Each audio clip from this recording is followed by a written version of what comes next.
BPSC maker के इस नए एपिसोड में आप सभी का स्वागत है।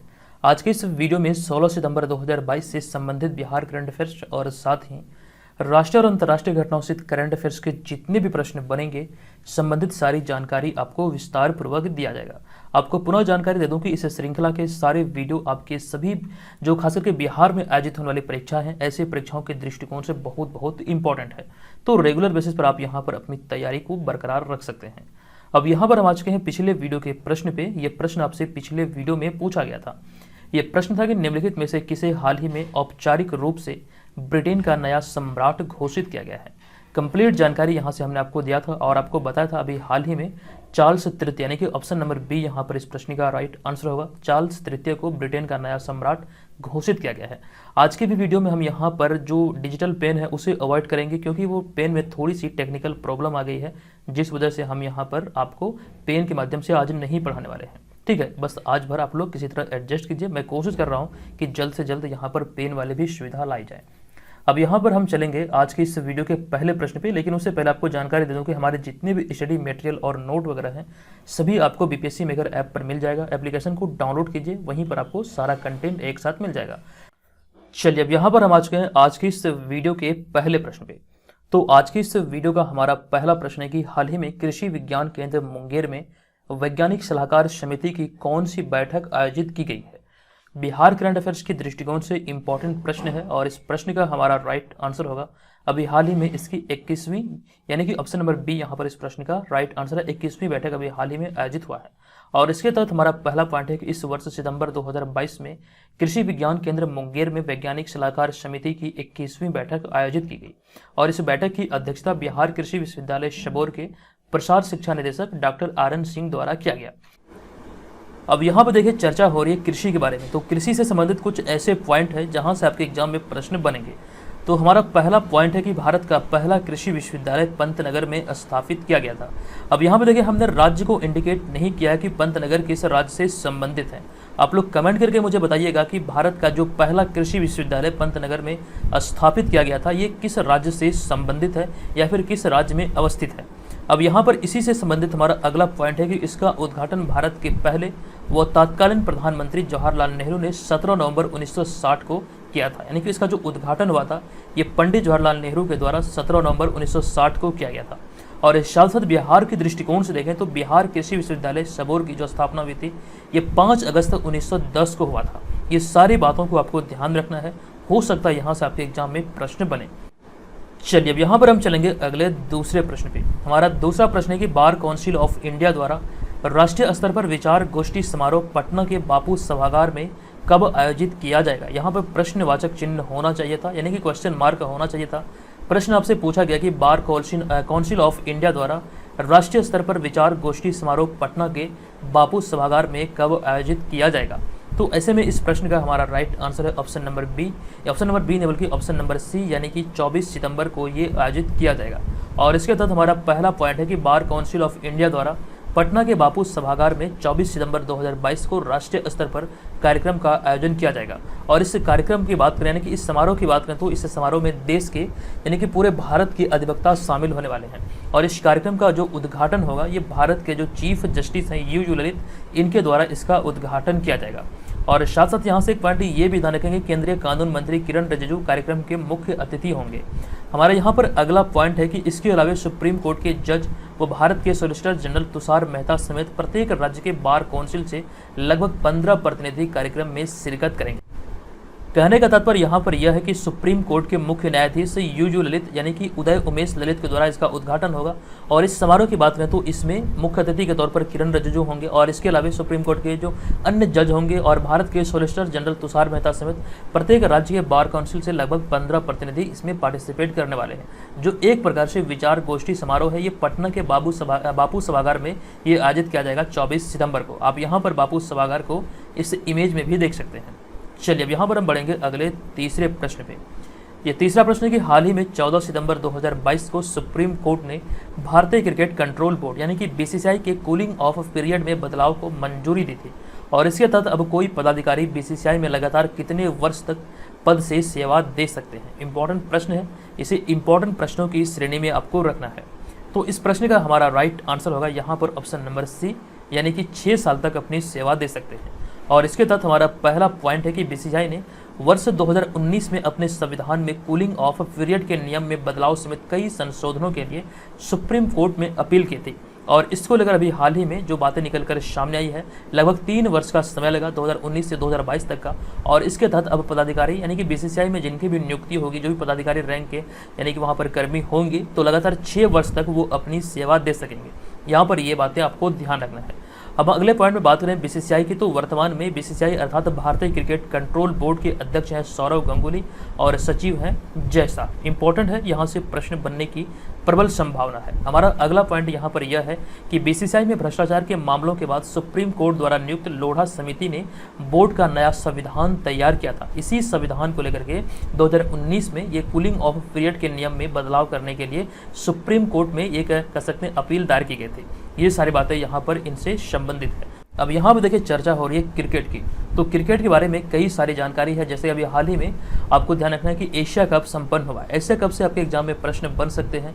कई सारी जानकारी हमने यहाँ से आपको विस्तार पूर्वक दिया है। एक बार मैं पुनः यहाँ पर एशिया कप के बारे में आपको बताना चाहूँगा कि इस वर्ष जो एशिया कप आयोजित हुआ 2022 में, ये इसका 15वां संस्करण था, जिसमें कि श्रीलंका ने पाकिस्तान को हराकर इस खिताब को अपने नाम किया है। और यह एशिया कप की बात करें तो श्रीलंका का जो ये खिताब था 2022 का, ये इनका छठा खिताब था एशिया कप की। यहाँ पर मैं बात कर रहा हूँ। अब पहली बार की बात करें तो पहली बार एशिया कप 1984 में हुआ था और इसका विजेता था भारत। नेक्स्ट पॉइंट हमारा यहाँ पर यह है कि 2022 में एशिया कप श्रीलंका में होना था, लेकिन श्रीलंका की आर्थिक स्थिति ठीक न होने के कारण इसे संयुक्त अरब अमीरात यानी कि यूएई में कराया गया था। यहाँ से आपके प्रश्न बन सकते हैं। और वहीं पे अगले पॉइंट की बात करें तो यहाँ पर कुछ और चीज़ें हैं, जैसे कि एशिया कप का इतिहास से। तो हमारा यहाँ पर पहला पॉइंट है कि एशिया कप की शुरुआत वर्ष 1984 में हुई थी और सबसे पहले यह टूर्नामेंट यूएई में यानी कि संयुक्त अरब अमीरात में खेला गया था। दूसरा पॉइंट है कि अब तक कुल मिलाकर एशिया कप के 15 संस्करण हुए हैं, जिसमें कि भारत ने सबसे ज़्यादा 7 बार इस खिताब को अपने नाम किया है। श्रीलंका की बात करें तो श्रीलंका ने 6 बार इस खिताब को अपने नाम किया है। और वहीं पे पाकिस्तान के दृष्टिकोण से देखें तो पाकिस्तान ने 2 बार वर्ष 2000 और 2012 में इस खिताब को अपने नाम किया है। भारत के दृष्टिकोण से एक इम्पॉर्टेंट पॉइंट आपको ये याद रखना है कि वर्ष 1986 में आयोजित हुए एशिया कप में भारत हिस्सा नहीं लिया था। इतनी सारी बातों को यहाँ से आपको ध्यान रखना है। अब एशिया कप के विजेताओं की सूची आप चाहें तो यहाँ पर इसका स्क्रीनशॉट ले सकते हैं। कंप्लीट सूची यहाँ पर हमने विजेताओं का शामिल किया है। तो इतनी सारी बातें हुई एशिया कप से संबंधित, लेकिन इसके अलावा एक प्रश्न और भी बना है ICC player of the month से संबंधित, जो कि अगस्त 2022 महीना वाला जारी हुआ है। ऐसे में ध्यान रखें तहलिया मैकग्रा जो कि ऑस्ट्रेलिया की है, महिला वर्ग में इन्हें ICC player of the month चुना गया अगस्त महीने का। और वहीं पर पुरुष वर्ग की बात करें तो सिकंदर रजा जो कि जिम्बाब्वे के हैं, पुरुष वर्ग में ICC player of the month 2022 अगस्त महीने का चुना गया। आप चाहें तो यहाँ पर दोनों स्लाइड का स्क्रीनशॉट ले लीजिए, यहाँ से आपके एग्जाम में प्रश्न जरूर बनेंगे। अब यहाँ पर आ चुके हैं आज की इस वीडियो के अगले चौथे प्रश्न पे। ये प्रश्न की हाल ही में आई एक रिपोर्ट के अनुसार औद्योगिक निवेश को आकर्षित करने वाले राज्यों की सूची में कौन शीर्ष पर है? तो इस प्रश्न का हमारा राइट आंसर होगा ऑप्शन नंबर सी, यानी कि आंध्र प्रदेश। तो हमारा पहला पॉइंट है कि उद्योग और आंतरिक व्यापार संवर्धन विभाग की हाल ही की एक रिपोर्ट के अनुसार वर्ष 2022 के पहले 7 महीने में औद्योगिक निवेश आकर्षित करने वाले राज्यों की सूची में आंध्र प्रदेश सबसे ऊपर है। यहाँ पर नोट कीजिएगा, ये रिपोर्ट किसके द्वारा जारी किया गया? उद्योग और आंतरिक व्यापार संवर्धन विभाग के द्वारा। और यहाँ पर आपको ये भी ध्यान रखना किस अवधि का है, तो वर्ष 2022 के पहले 7 महीनों के बीच औद्योगिक निवेश यानी कि जो हुआ है, या फिर कह सकते हैं औद्योगिक निवेश आकर्षित करने वाले राज्यों की जो सूची जारी हुई है, इसमें आंध्र प्रदेश टॉप पर है, यानी कि शीर्ष पर है। वहीं हम अगले पॉइंट की बात करें तो इस मामले में दूसरे स्थान पर उड़ीसा है और तीसरे स्थान पर महाराष्ट्र और चौथे स्थान पर है गुजरात। तो इस प्रकार से टॉप 4 का याद रखिए, पहले स्थान पर आंध्र प्रदेश, दूसरे स्थान पर उड़ीसा, तीसरे स्थान पर महाराष्ट्र और चौथे स्थान पर है गुजरात। हमारा अगला पॉइंट यहाँ पर यह है, अब यहाँ पर देखिए हम लोग चर्चा कर रहे हैं आंध्र प्रदेश की। तो आंध्र प्रदेश के बारे में हाल ही के दिनों में जो करंट अफेयर्स के प्रश्न बने हैं उसे हमने यहाँ पर शामिल किया है। तो हमारा पहला पॉइंट है कि Skoch state of governance ranking में आंध्र प्रदेश को पहला स्थान मिला था। अगला पॉइंट है कि आंध्र प्रदेश की जानवी दांगेती सबसे कम उम्र की एनालॉग अंतरिक्ष यात्री बनी है। और इस साथ साथ एक पॉइंट ये भी है कि ease of doing business index 2022 में आंध्र प्रदेश शीर्ष स्थान पर रहा था। देखिए सिर्फ लिखा गया है, आप लोग इसे सुधार कर लीजिएगा, सिर्फ नहीं बल्कि यहाँ पर शीर्ष होगा। मिस्टेक हुआ टाइपिंग करने में तो आप लोग यहाँ पर सुधार कर लीजिएगा। आई होप कि मैं यहाँ पर समझ रहा हूँ कि पेन के बिना पढ़ने में आप लोगों को भी मज़ा नहीं आ रहा होगा। कमेंट करके बताइएगा कि आपकी क्या राय है, पेन के बिना आप लोगों को अच्छा लगता होगा, आई थिंक मैं ये सोच रहा हूँ, तो आप लोग अपनी राय जरूर दीजिएगा। चलिए अब यहाँ पर हम चल रहे हैं अगले 5वें प्रश्न पे। हमारा यहाँ पर अगला 5वां प्रश्न है कि हाल ही में रक्तदान अमृत महोत्सव का आयोजन निम्नलिखित में से किनके जन्म दिवस के अवसर पर किया जाएगा। इंपॉर्टेंट प्रश्न है और इस प्रश्न का हमारा राइट आंसर होगा, आई होप आप यहाँ पर इस इमेज को देख के समझ चुके हैं, राइट आंसर होने वाला है ऑप्शन नंबर डी यानी कि नरेंद्र मोदी। आपको ध्यान रखना है कि हाल ही की घोषणा के अनुसार 17 सितंबर से 1 अक्टूबर 2022 तक रक्तदान अमृत महोत्सव का आयोजन किया जाएगा।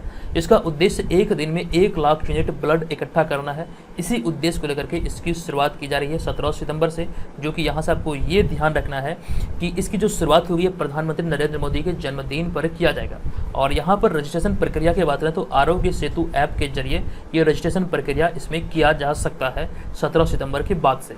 अब यहाँ पे देखिए हमारा अगला पॉइंट है कि नरेंद्र मोदी 26 मई 2014 को भारत के 15वें प्रधानमंत्री बने थे।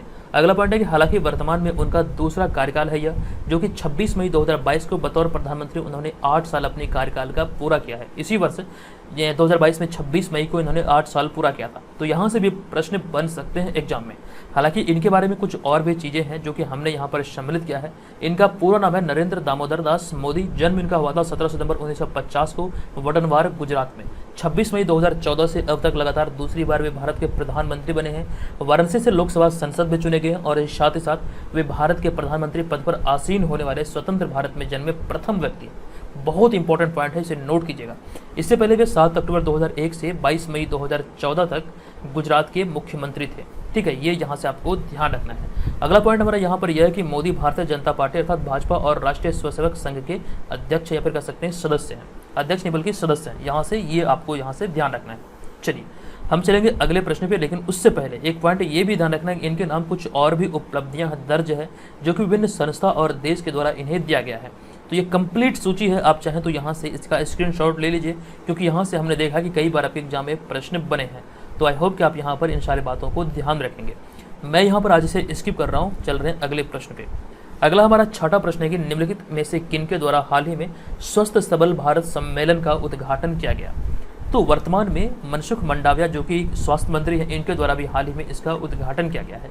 ये जानकारी हमने पहले पॉइंट में लिखा कि हाल ही में केंद्रीय स्वास्थ्य एवं परिवार कल्याण और रसायन तथा उर्वरक मंत्री मनसुख भाई मंडाविया ने स्वस्थ सबल भारत सम्मेलन का उद्घाटन किया है। हालांकि कई जगह आपको मनसुख मंडाविया ही लिखा मिलेगा, लेकिन यहाँ से आपको ध्यान रखना है कि पूरा नाम है मनसुख लक्ष्मण भाई मंडाविया। अब यहाँ पर अगले पॉइंट की बात करें तो एक जानकारी यहाँ से ये भी नोट कर लीजिए कि हाल ही में केंद्रीय मंत्री डॉक्टर मनसुख मंडाविया ने आवश्यक दवाओं की राष्ट्रीय सूची 2022 से जारी की है। ये भी करंट अफेयर्स का प्रश्न है, हालांकि हमने इसी में ही शामिल कर दिया। जो भारत में आवश्यक दवाएं जो मतलब कर सकते हैं चाहिए, उन्हीं को लेकर के एक सूची जारी की गई है, जो कि आपको ध्यान रखना है स्वास्थ्य मंत्री मनसुख मंडाविया के द्वारा ये जारी किया गया है। अब अगला पॉइंट हमारा यहाँ पर यह है, मनसुख मंडाविया का जन्म 1 जून 1972 को गुजरात के भावनगर जिले के हनोल गांव में हुआ था। लेकिन वहीं पे हम बात करें नरेंद्र मोदी की, तो नरेंद्र मोदी का भी जन्म गुजरात में हुआ था और ये 17 सितंबर 1950 को गुजरात के मेहसाना जिले के वडनवार में हुआ था। ये यहाँ से आपको वडनगर में हुआ था, वडनवार नहीं बल्कि वडनगर में हुआ था। दोनों में डिफरेंस यहाँ से आप लोग याद रखिएगा। चलेंगे हम यहाँ पर अगले 7वें प्रश्न पे। ये 7वां प्रश्न है कि हाल ही में ट्विटर पर 50 मिलियन फॉलोअर्स वाले पहले क्रिकेटर कौन बने हैं। इंपॉर्टेंट प्रश्न है और इस प्रश्न का हमारा राइट आंसर होगा ऑप्शन नंबर सी यानी कि विराट कोहली। इंपॉर्टेंट प्रश्न है, सारी बातों को ध्यान से नोट कीजिएगा। हमारा पहला पॉइंट है कि हाल ही में ट्विटर पर 50 मिलियन फॉलोअर पाने वाले 50 मिलियन यानी कि 5 करोड़ 50 मिलियन फॉलोअर पाने वाले पहले क्रिकेटर विराट कोहली बने। यूरोपीय देशों में करोड़ नहीं होता है बल्कि वहाँ पर मिलियन होता है। तो इस प्रकार से 1 मिलियन जो होता है ये कर सकते हैं 10 लाख के बराबर होता है। तो इस प्रकार से चीज़ों को आपको ध्यान रखना है। 50 मिलियन यानी कि 5 करोड़। और यहाँ पे हमारा अगला पॉइंट है कि ट्विटर से पहले विराट कोहली को इंस्टाग्राम पर भी 5 करोड़ लोग फॉलो करते हैं। और ऐसे में विराट कोहली दुनिया के पहले ऐसे क्रिकेटर हैं जिन्हें इंस्टाग्राम और ट्विटर दोनों सोशल मीडिया प्लेटफॉर्म पर 50 मिलियन अर्थात 5 करोड़ से ज़्यादा लोग फॉलो कर रहे हैं। ठीक है, तो ये संबंधित चीज़ें हैं जो कि आपको यहाँ से ध्यान रखना है। अब देखिए हमें बात आई थी क्रिकेट की, तो क्रिकेट से जुड़े हुए जो फैक्ट हैं उसे आप लोग एक बार पुनः रिवाइज कर लीजिए। क्रिकेट की जो सर्वोच्च संस्था ये है आईसीसी, और आईसीसी का जो पूरा नाम होता है ये होता है इंटरनेशनल क्रिकेट काउंसिल। अब यहाँ पर आईसीसी के सिद्धांत की बात करें तो आईसीसी का सिद्धांत अच्छाई के लिए क्रिकेट है, यानी कि इसका जो मोटो है ये अच्छाई के लिए क्रिकेट है। आईसीसी की स्थापना हुई थी 15 जून 1909 को। इसका मुख्यालय दुबई संयुक्त अरब अमीरात में है। वर्तमान में आईसीसी के सदस्य देश हैं 108, आधिकारिक भाषा अंग्रेजी है और आईसीसी के चेयरमैन है ग्रेग बार्कले जो कि न्यूजीलैंड के हैं। नोट कर लीजिएगा, यहाँ पर हमने अपडेट नहीं किया है, मैं बार बार भूल जाता हूँ यहाँ पर अपडेट करना है। और आईसीसी के सीईओ की बात करें तो जोफ एलाडिस हैं, ये ऑस्ट्रेलिया के हैं। इनसे पहले आईसीसी के सीईओ थे मनु सानी जो कि भारत के थे, उन्होंने अपने पद से इस्तीफा दिया था। चलिए अब यहाँ पर हम आगे आ चुके हैं और यहाँ पर हम थोड़ी सी जानकारी आपके साथ साझा करने वाले हैं 68वीं बीपीएससी एग्जाम के बारे में। हालांकि वैसे छात्र जो 68वीं बीपीएससी एग्जाम की तैयारी नहीं करने वाले हैं या फिर इस एग्जाम में पार्टिसिपेट नहीं होने वाले हैं तो वीडियो को 1 मिनट स्किप कर लीजिए, आगे बढ़ जाइए। अब यहाँ पर हम जो चर्चा करने वाले हैं ये उपयोगी होने वाले हैं सिर्फ और सिर्फ वैसे छात्रों के लिए जो आगामी 68वीं बीपीएससी एग्जाम में पार्टिसिपेट करने वाले हैं या फिर तैयारी शुरू करना चाह रहे हैं। तो ऐसे में ध्यानपूर्वक सारी बातों को सुनिएगा, कुछ एक्स्ट्रा चीज़ें यहाँ पर मैं आपको बताने वाला हूँ। तो बेसिकली हम यहाँ पर चर्चा करने वाले हैं परीक्षा का पैटर्न क्या है, परीक्षा कितने अंकों का होता है, मेगा सूची कितने अंकों पर बनता है, बिहार करंट अफेयर्स की तैयारी कैसे होगी और 68वीं बीपीएससी पीटी के लिए बेस्ट मटेरियल कहाँ से मिलेगा। तो इन सारी बातों को यहाँ से आपको ध्यान रखना है। आप यहाँ पर अगले स्लाइड में देख रहे हैं कंप्लीट परीक्षा पैटर्न की जानकारी हमने दिया है। आप चाहें तो इसका स्क्रीनशॉट ले लीजिए क्योंकि यहाँ पर विस्तार से सभी चीज़ों को हमने लिखा है। यहाँ से बहुत सारी चीज़ें आपको समझ में आएगा।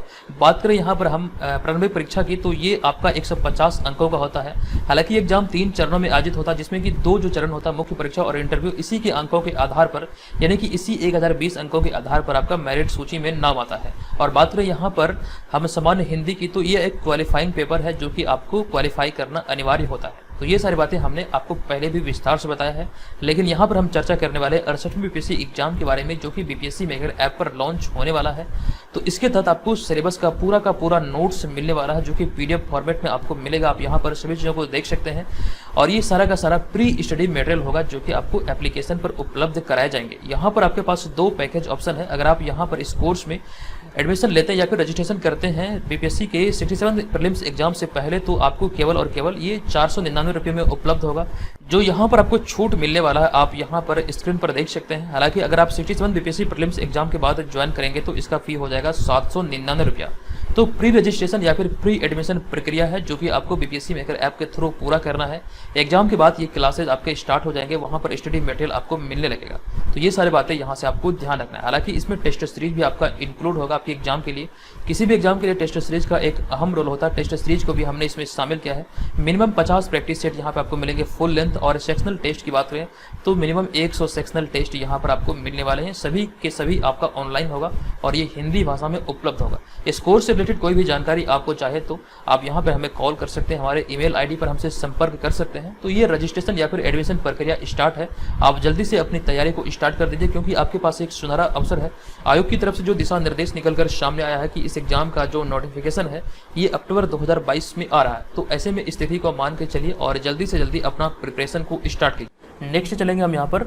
तो नेक्स्ट प्रश्न है कि यूएई की स्वास्थ्य सेवा प्रदाता कंपनी बुर्जिल होल्डिंग्स ने निम्नलिखित में से किसे अपना ब्रांड एम्बेसडर बनाया है। तो इम्पोर्टेंट प्रश्न है। इस प्रश्न का राइट आंसर होगा बॉलीवुड अभिनेता शाहरुख खान को भी हाल ही में ये संयुक्त अरब अमीरात की स्वास्थ्य सेवा प्रदाता कंपनी बुर्जिल होल्डिंग्स ने अपना ब्रांड एम्बेसडर नियुक्त किया है। तो ऐसे में ऑप्शन नंबर बी यानी कि अभिनेता शाहरुख खान इस प्रश्न का राइट आंसर हो जाएगा। नेक्स्ट होगा हमारा यहाँ पर अगला 9वां प्रश्न। ये प्रश्न के हाल ही में सूंघने वाली कोरोना वैक्सीन को मंजूरी देने वाला दुनिया का पहला देश कौन बना है। इस प्रश्न का राइट आंसर होगा ऑप्शन नंबर डी यानी कि चीन दुनिया का पहला देश बना है। और ऐसे में इसमें हमारा पहला पॉइंट है कि सूंघने वाली कोरोना वैक्सीन को मंजूरी देने वाला दुनिया का पहला देश चीन बन गया है और इस वैक्सीन को सूंघकर कोरोना वायरस से बचाव किया जा सकता है। आपको यहाँ पर इस बात का ध्यान रखने के भी हाल ही में इसे आपातकालीन उपयोग के लिए मंजूरी दी गई है। जो बातें निकलकर सामने आई है इस आधार पर बात करें तो 91% तक ये प्रभावी है। इसमें पाया गया कि 91% तक इसमें लड़ने की क्षमता है। अब यहाँ पर अगला पॉइंट इसी के प्रोडक्शन से संबंधित है। यह पॉइंट है कि चीन के तियानजिन स्थित कैंसिनो बायोलॉजिक्स इंक द्वारा यह कोविड-19 वैक्सीन तैयार की गई है और इस साथ साथ चीन इसके उपयोग को मंजूरी देने वाला, ये निर्माण करने वाला भी और मंजूरी देने वाला भी पूरी दुनिया का पहला देश बना है। ये सूंघने वाली कोरोना वैक्सीन है, ये आप यहाँ से ध्यान रखेंगे। नेक्स्ट होगा यहाँ पर हमारा अगला 10वां प्रश्न। ये प्रश्न की नवीनतम घोषणा के आधार पर भारत का पहला वानिकी विश्वविद्यालय कहाँ स्थापित किया जाएगा। तो राइट आंसर है ऑप्शन नंबर सी यानी कि तेलंगाना। आपको जानकारी दे दूं कि नवीनतम घोषणा के आधार पर भारत का पहला वानिकी विश्वविद्यालय तेलंगाना में स्थापित किया जाएगा अब तेलंगाना की बात है तो तेलंगाना के बारे में बहुत सारे फैक्ट हमने आपको बताए हैं। जैसे कि हमारा पहला पॉइंट है कि हाल ही में बोनालू महोत्सव की शुरुआत तेलंगाना में की गई थी और ये मां काली की पूजा से संबंधित है। बोनालू महोत्सव के बारे में डिटेल जानकारी आपको दिया गया था और ये मां काली की पूजा से संबंधित है। नेक्स्ट पॉइंट है कि हाल ही में तेलंगाना सरकार ने टी हब सुविधा खोली है। एनटीपीसी ने भारत की सबसे बड़ी तैरती हुई सौर ऊर्जा परियोजना तेलंगाना में शुरू की है और साथ साथ तेलंगाना ने 100% आबादी को कोविड-19 की पहली डोज लगाने का लक्ष्य हासिल किया है। ये सारे संबंधित हैं तेलंगाना से, सभी को एक बार से रिवाइज कर लीजिए। अगला 11वां प्रश्न है कि 74वें प्राइम टाइम एमी अवार्ड्स में watch out for the big girls के लिए किसे बेस्ट रियलिटी प्रतियोगिता कार्यक्रम के लिए एमी पुरस्कार से नवाजा गया है। इस प्रश्न का राइट आंसर है ऑप्शन नंबर बी यानी कि लीजो। अब यहाँ पर इनसे संबंधित हमने कई सारे फैक्ट शामिल किया है जहाँ से आपके प्रश्न बनेंगे। ऐसे हमारा पहला पॉइंट है कि एमी अवार्ड्स अमेरिकन टीवी की सबसे बड़े पुरस्कार समारोह में से एक है और यहाँ पर आपको ध्यान रखना इस वर्ष इसका 74वां संस्करण आयोजित हुआ है और इसका आयोजन अमेरिका के लॉस एंजलिस शहर में स्थित माइक्रोसॉफ्ट थिएटर में किया गया। साथ ही इसमें आपको ध्यान रखना है कि सक्सेशन ड्रामा सीरीज को बेस्ट सीरीज के अवार्ड से सम्मानित किया गया है और कोरियन सीरीज के ली जुंग जाई को बेस्ट लीड एक्टर का अवार्ड मिला और इस साथ साथ जीन स्मार्ट ने कॉमेडी सीरीज हैक्स के लिए बेस्ट एक्ट्रेस का खिताब जीता या फिर अवार्ड जीता है। और अगला पॉइंट हमारा यहाँ पर यह है watch out for the big girls के लिए लीजो को बेस्ट रियलिटी प्रतियोगिता कार्यक्रम के लिए एमी पुरस्कार से नवाजा गया। यहाँ से आपके प्रश्न बनेंगे, सभी को एकदम से नोट कर लीजिए एक तरह से। और मैंने आपको जो जानकारी दी, अगर नोट नहीं कर सकते तमाम मटेरियल आपको बीपीएससी मेकर ऐप पर मिल जाएगा। एप्लीकेशन को डाउनलोड करके वहाँ पर सभी चीज़ों को आप प्राप्त कर सकते हैं। चलिए हम यहाँ पर बढ़ेंगे अगले 12वें प्रश्न पे। हमारा 12वां प्रश्न है कि हाल ही में किस राज्य का भरतौल गाँव हर घर आरओ का जल वाला पहला गाँव बना है। इंपॉर्टेंट है और ये संबंधित है उत्तर प्रदेश से। तो ऑप्शन नंबर ए यहाँ पर इस प्रश्न का राइट आंसर होगा। चलिए अब यहाँ पर हम चलेंगे आज के इस वीडियो के प्रश्न की ओर। तो आज के इस वीडियो का हमारा प्रश्न है कि देश के 13 पूर्वी राज्यों के बीच आयोजित हुई 33वीं ईस्ट जोन जूनियर एथलेटिक्स 2022 में बिहार 73 मेडल के साथ पदक तालिका में कितने स्थान पर रहा है। कंप्लीट जानकारी यहाँ से हमने आपको दिया है। बताएं इस प्रश्न का राइट आंसर क्या होगा। आप चाहें तो सभी चीज़ों को विस्तार पूर्वक भी लिख सकते हैं। और ध्यान रहे जो 68वीं पीसी के बारे में मैंने आपको बताया है, जो लोग तैयारी में लगने वाले हैं या फिर शुरू करना चाहते हैं तो ऐसे में आपके पास एक सुनहरा अवसर है। कंप्लीट कोर्स हमारे द्वारा आपको प्रोवाइड किया जाएगा। ये ध्यान रखिएगा प्री स्पेशल होने वाला है, ठीक है। आपको इस बात का ध्यान रखना और जितना जल्दी हो आप लोग से ज्वाइन करें। यहाँ पर अभी आपके लिए एक ऑफर उपलब्ध है। चलिए मिलेंगे नेक्स्ट वीडियो में, तब तक के लिए धन्यवाद। जय हिंद।